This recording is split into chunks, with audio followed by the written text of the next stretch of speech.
이 펜션 망한 게 아닙니다. 근저당 하나 때문에 대출이 전부 막혔습니다. 이 고객은 문제가 있는 사람이 아니었습니다. 경주에서 한옥 펜션을 운영하고 있었고 손님도 꾸준히 들어오고 있었습니다. 주말은 거의 만실이었고 평일에도 가족 단위 손님이나 커플 여행객들이 꾸준히 들어왔습니다. 경주라는 지역 특성상 한옥이라는 콘셉트도 잘 맞았습니다. 외국인 관광객에게도 반응이 있었고 국내 여행객에게도 사진 찍기 좋은 숙소라는 장점이 있었습니다.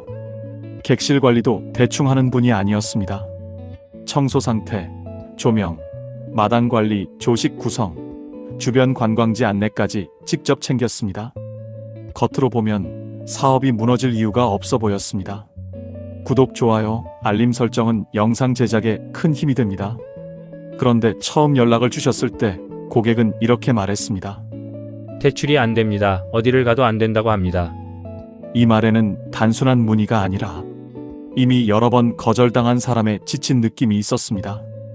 이분은 처음에는 기존에 거래하는 농협에 갔습니다. 펜션 운영 자료도 냈고 매출 자료도 냈고 예약 현황도 냈습니다. 그런데 농협은 매출표보다 등기부를 먼저 봤습니다. 그리고 돌아온 답은 짧았습니다. 근저당 때문에 어렵습니다. 고객은 그 말이 납득되지 않았습니다. 그래서 다른 금융사를 찾아갔습니다. 두 번째도 같은 말, 세 번째도 같은 말이었습니다. 담보에 공사업체 근저당이 있어 진행이 어렵습니다. 저는 먼저 기본 조건부터 확인했습니다. 매출은 어느 정도 나오십니까? 주말은 거의 만실입니다. 평일에도 꾸준히 들어옵니다. 연체는 있으십니까? 한 번도 없습니다. 기존 대출은 감당 가능한 수준입니까? 네, 이자도 문제없이 내고 있습니다. 여기까지만 보면 대출이 완전히 막힐 이유가 없어 보였습니다. 사업은 운영되고 있고 매출도 있고 연체도 없고 담보도 있었습니다. 그런데 모든 금융사가 막혔다는 건 단순한 소득 문제가 아니라 권리 구조 문제라는 뜻입니다. 그래서 바로 등기부등본을 확인했습니다. 그리고 핵심이 나왔습니다. 펜션의 농협 후순위로 근저당이 잡혀 있었습니다. 그런데 그 근저당권자는 은행이 아니었습니다. 공사업체였습니다. 이 한 줄이 이 사건의 핵심이었습니다.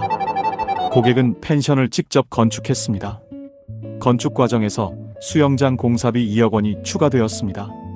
공사업체 입장에서는 공사비를 받아야 하니 안전장치를 걸 수밖에 없습니다. 그래서 펜션의 근저당을 설정해 둔 겁니다. 고객은 이걸 심각하게 생각하지 않았습니다. 어차피 나중에 갚을 돈이고 펜션도 잘 돌아가니까 대출 받아서 정리하면 되는 거 아닌가요? 하지만 금융에서는 이게 전혀 다르게 해석됩니다. 고객에게는 나중에 갚을 공사비일 수 있지만 은행에게는 이미 담보 권리가 나뉜 상태입니다. 담보대출에서 중요한 건 건물이 멀쩡한가만이 아닙니다. 권리관계가 깨끗한가가 훨씬 중요합니다. 은행이 담보를 잡았을 때 나중에 문제가 생기면 회수할 수 있어야 합니다. 그런데 공사업체 근저당이 있으면 그 회수 구조가 복잡해집니다. 공사비 채권이 남아있고 공사업체와의 해지 협의가 필요하고 혹시 분쟁이 있으면 담보 처분까지 지연될 수 있습니다. 은행 입장에서는 이런 담보를 좋아할 이유가 없습니다. 고객은 이렇게 물었습니다. 그래도 감정가가 잘 나오면 되는 거 아닙니까? 펜션 가치가 있는데요.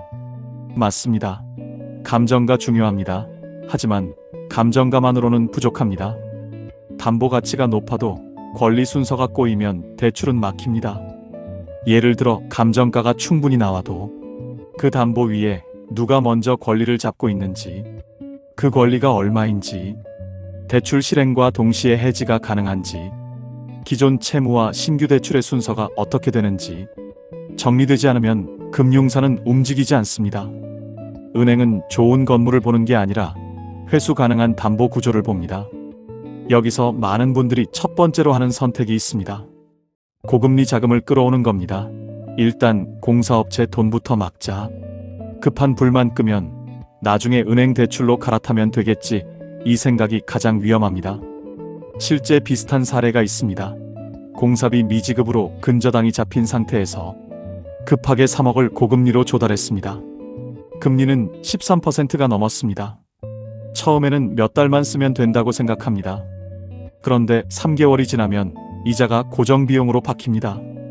6개월이 지나면 운영 수익의 상당 부분이 이자로 빠져나갑니다. 1년이 가까워지면 원금은 그대로인데 이자 부담만 커집니다. 결국 근저당은 제대로 해지되지 않았고 고금리 채무만 하나 더 생긴 상태가 됩니다. 그때는 정상 금융권으로 돌아오기가 더 어려워집니다. 두 번째로 많이 하는 선택은 부분 상환입니다. 공사업체의 일부라도 갚으면 은행이 좋게 봐주겠지. 그런데 근저당은 일부 갚는다고 자동으로 해결되는 구조가 아닙니다. 은행이 보는 기준은 아주 단순합니다. 이 담보가 깨끗한가? 조금 남아있는 근저당도 금융사 입장에서는 리스크입니다. 더 위험한 건 돈은 일부 들어갔는데 등기상 권리가 그대로 남는 경우입니다. 고객은 돈을 썼는데 담보는 여전히 막혀 있습니다. 그러면 대출은 계속 안 되고 고객은 더 답답해집니다. 그래서 일부 상환은 때로는 가장 애매한 선택이 됩니다. 돈은 줄었는데 문제는 안 풀리는 구조가 됩니다. 세 번째 착각은 운영이 잘 되면 은행이 봐주겠지입니다. 물론 운영 수익은 중요합니다. 하지만 근저당 문제는 운영 수익만으로 풀리지 않습니다. 숙박 예약이 잘 들어오고 리뷰가 좋고 매출이 있어도 등기상 권리가 꼬여 있으면 담보심사에서 막힙니다. 은행은 장사가 잘 되니 괜찮겠네요 라고 보지 않습니다. 담보권을 안정적으로 확보할 수 있습니까? 를 먼저 봅니다. 그래서 이런 케이스는 매출 자료보다 등기 정리가 먼저입니다. 사업이 잘 되는데도 대출이 막히는 이유가 바로 여기에 있습니다. 저는 고객에게 방향을 다시 잡아드렸습니다. 사장님, 이건 돈을 조금 더 구하는 문제가 아닙니다. 담보를 정상화하는 문제입니다. 지금 필요한 건 추가 자금이 아니라 전체 대환 구조입니다. 고객은 처음에는 다시 물었습니다. 결국 대출 받아서 갚는 거 아닌가요? 맞습니다. 하지만 그냥 대출을 받는 것과 전체 대환 구조는 다릅니다. 전체 대환은 돈이 실행되는 순간 기존 채무와 근저당을 동시에 정리하고 담보를 깨끗하게 만든 다음 새로운 금융사가 안정적으로 담보권을 확보하는 구조입니다. 이 순서가 맞아야 합니다. 첫 번째로 감정가를 다시 확인했습니다. 이 펜션은 단순한 건물이 아니었습니다. 경주라는 지역성, 한옥이라는 컨셉, 실제 운영 매출, 토지와 건물의 결합 가치가 있었습니다. 기존에는 공사업체 근저당 때문에 이 가치가 제대로 활용되지 못하고 있었습니다.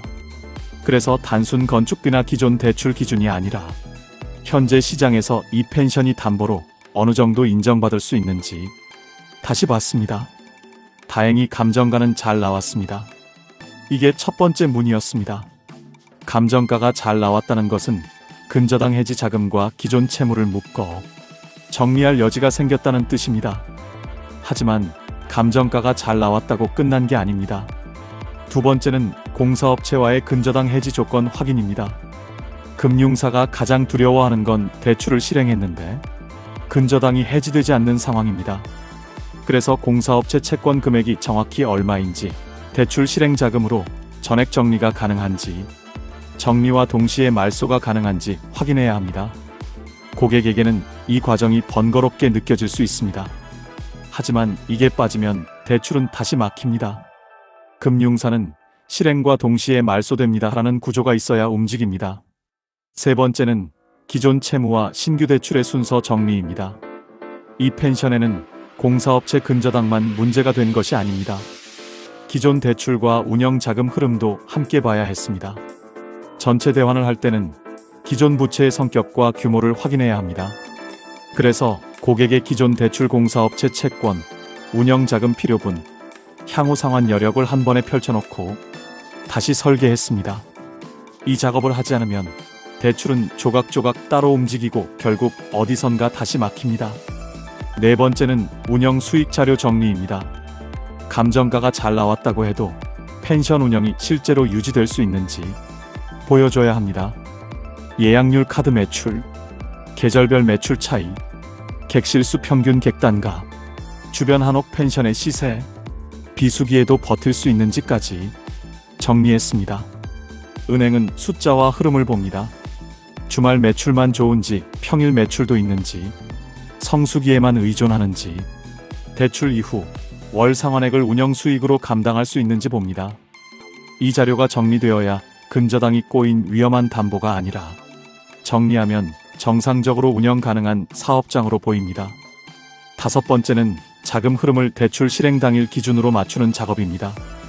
금융사 법무사가 공사업체 채권 상환을 위해서 저당권자와 통화 및 금액 확인 그리고 근저당 말소 서류 확인까지 한 흐름으로 이어져야 합니다. 이렇게 구조를 다시 만든 뒤 금융사와 다시 협의했습니다. 처음에는 근저당 때문에 어렵습니다 해서 끝났습니다.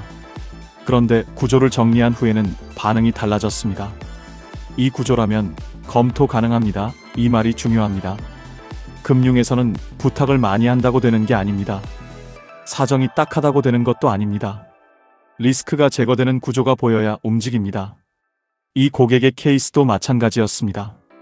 감정가 말소 조건, 기존 채무 정리, 운영 수익 자료, 실행 당일 자금 흐름이 맞으니 검토가 가능해졌습니다. 결과적으로 감정가가 잘 나오면서 전체 대환 구조가 만들어졌고 공사업체가 설정해둔 근저당을 전부 해지할 수 있었습니다. 미지급 공사비를 정리하고 담보를 깨끗하게 만들고 기존 대출 구조까지 함께 정리했습니다. 이건 단순히 대출 하나를 받은 사례가 아닙니다. 막혀있던 담보를 다시 금융권이 받아들일 수 있는 상태로 바꾼 사례입니다.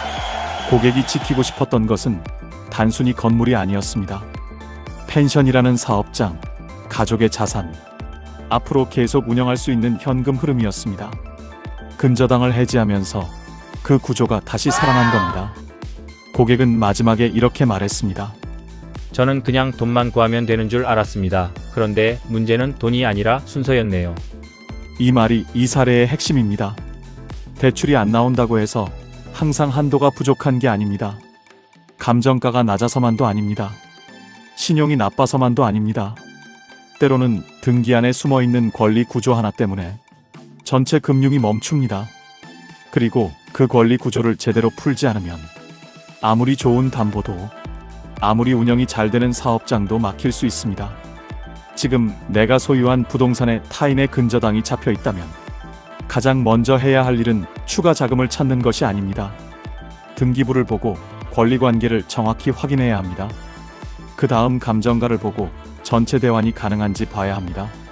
그리고 대출 실행과 동시에 근저당 해지가 가능한 구조를 만들어야 합니다. 일부만 갚거나 고금리로 시간을 벌거나 나중에 정리하면 된다고 미루는 방식은 위험합니다. 그동안 이자는 늘고 선택지는 줄어들고 나중에는 정상 금융권으로 돌아오는 길이 더 좁아집니다. 근저당은 단순한 문구가 아닙니다. 그 순간부터 담보의 권리가 나뉘는 것입니다. 담보의 권리가 나뉘면 금융사는 보수적으로 봅니다. 특히 공사업체 근저당은 공사비 분쟁이라는 성격이 있기 때문에 더 조심합니다. 그래서 이 문제는 빠르게 푸는 것보다 정확하게 푸는 것이 중요합니다. 잘못된 순서로 풀려고 하면 돈은 들어가는데 담보는 깨끗해지지 않습니다. 반대로 감정가와 대환 구조 해지 순서가 맞으면 꼬여있던 담보도 다시 정상화될 수 있습니다. 비슷한 상황이라면 꼭 기억하셔야 합니다. 대출이 막혔을 때 문제는 한도가 아닐 수 있습니다. 금리가 아닐 수 있습니다. 진짜 문제는 등기 안에 숨어있는 권리 구조일 수 있습니다. 이게 오늘 이야기의 핵심입니다.